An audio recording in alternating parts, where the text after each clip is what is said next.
Shout out pala sa NHB 1261 na Grab. Ayan, driver. Kuya, may concern lang ako sa'yo. Maayos kami na nag-book sa Grab. Ang nakakainis lang, alam mo yung kahit nang haba-haba ng patient ko, pero dito nasagad talaga ako. Alam mo ba kung bakit? Kasi hindi ka maayos makitungo sa customer. At shout out naman sa'yo, kuya. Nagbabayad naman kami ng maayos.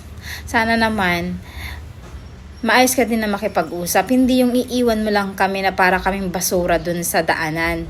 Alam mo bang nakakainis dun? Okay lang sana na ipapakancel mo yung booking mo kung nakikiusap ka sa amin. Kaso nga, ang ginawa mo kasi, bumaba ka. Pagkababa mo, anong ginawa mo?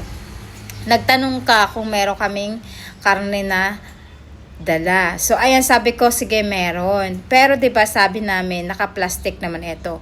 Tinanong ka pa ng kasamahan namin na boy sa palengke, na sabi niya sa'yo, kuya, kung gusto mo, lagyan ka namin ng karton para hindi mapawis yung karne. Pero although naka-plastic lang talaga yun, para lang talagang isakay mo kami. Pero anong ginawa mo? Hindi ka man lang nagre-response. Tapos tudo ka pa rin tawag ng tawag kung sino may ang kausap mong kamote ka. Tawag ka pa rin ng tawag kung sino may ang kausap mo na yan sa phone or sa headset mo na yan. Sana naman nakipag-usap ka sa amin ng maayos. Hindi yung aalis ka lang para kaming basura doon na iniwan-iwan mo na lang. Shout out naman sa Grab na driver na yan ng NHB 1261. Shout out sa'yo. Ayan. Hindi ka maayos sa driver, kuya. Sa totoo lang. Ang dami ko nasakyan. Grabe, first time in the history na naka-encounter ako na ganito na parang wala ka malang di kinakausap ng matino. Kung ayaw mo sumakain ng merong karne, magsabi ka, sabihin mo ng maayos na ma'am, pasensya na po kayo or kamote ka, pasensya na kayo, hindi ko kayo masasakay kasi nga ganito, ganyan. Kasi ayoko sumakay ng karne, pasensya na po kayo. Tapos about naman sa cancel, ganito lang yung kuya ha, pinapa-cancel mo sa amin yung booking. Tapos 'di ba sinabihan ka ng kasama ko, yung palengke doon na nakikiusap kami dahil nga syempre may karga kami na tinulungan kami. Nang sabi sa'yo, kuya, kapag once na kinancel mo yung booking nila, ate, 'di ba, bibigyan mo sila ng 50 pesos. Kasi kapag ka nagpapakancel kasi sa Grab, nag-a-add sila ng 50 pesos kapag ka another booking na once na nag-cancel ka, 'di ba? So ngayon, for example, magiging 100 yung booking mo. 'Di ba, sa pupuntahan mo sa location mo, add 50 pesos ka. Kasi dahil sa kinancel mo yung Grab na binook mo. So 150. Pero yung magbibigay nun yung mismong driver ng Grab sa iyo kasi nga siya yung mismo nagsabi na ika-cancel niya yung booking sa iyo. Ganun yung nangyayari. Pero kanina kasi, instead na nakiusap ka ng maayos doon sa kasama ko sa palengke na tumulong sa amin, pero anong ginawa mo? Wala ka, parang wala kang narinig. 'Di ba? Shoutout naman sa iyo, kuya. Sana makiusap ka ng maayos kasi kami nakikiusap naman sa iyo ng maayos. Kausapin mo kami. Na yung sabi, ma'am, ganito na ganyan na lang. Kahit tawagin mo na lang ako kahit sino. Walang problema 'yon.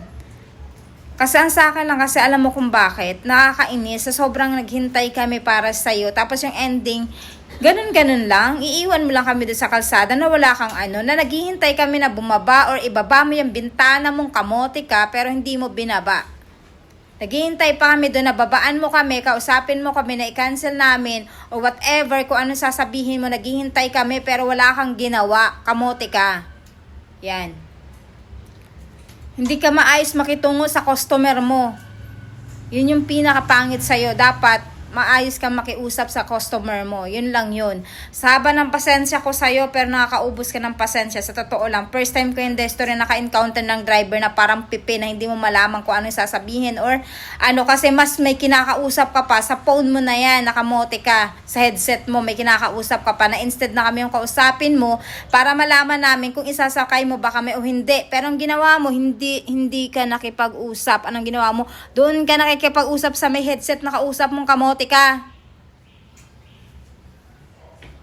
Sa dami ko naman nasakyan ng mga Grab driver sa Grab. Pero ang babait naman nila. Maayos silang kausap. Hindi kagaya sa'yo. First time ka na nakakainit talaga ng ulo, promise. Umagang-umaga, nakakasira ka ng araw. Hindi na sana kita papatulan kuya pero hindi na sana talaga kita papatulan sa totoo lang. Kaso lang nainis lang talaga ako sobra. Kasi nga, syempre nagmamadali ako dahil magsisimba nga ako, hahabulin ko yung simba. Pero sa kayo, ang tagal-tagal mong hinintay. Tapos ang ending iiwan ka na parang basura dun sa daanan ng kalsada, 'di ba? Yun lang yun. Shout out sa'yo. Sana ano mo tong video na to. Mapanood mo tong video na to. Nakakainit ka ng ulo. Yan, shout out sa Grab driver na yan. Yun lang sa'yo. Sana kapag makatagpo ka ng pasahero talaga na masama yung ugali or yari ka talaga, pasalamat ka talaga, kamote ka. Hindi ka na naawa sa amin tapos dun sa tumulong sa amin na parang nagtatanong lang sa'yo sa hangin, nagtatanong sa'yo, kuya, lagyan natin ng karton, kuya, lagyan natin ng plastic, pero wala kang pakialam, wala kang sinasabi, kamote ka. Nakakagigil ka. Anong tingin mo sa amin, basahan? Anong tingin mo sa amin, di tao na hindi mo kinakausap ng maayos? Aalis ka lang, sasakay ka lang sa sasakyan mong kamote ka, tapos wala kang papaalam-paalam. Ni busina, huy, ganito, ganyan, wala man lang. Paabiso. Tapos umalis ka lang, iniwan mo lang kami sa daan. Dami sa'yo nakakita kanina, o ano sabi sa'yo, bastos ka daw. Wala kang pakialam sa mga pasahero mo. Mga nakatingin sa'yo kanina, bastos ka daw. Pasalamat ka, wala akong dalang camera kanina. Talaga. Sa totoo lang, maraming Grab, pero maayos sila makitungo sa mga pasahero nila. Ikaw lang bukod tangi talaga na ganun ka, promise. Bastos.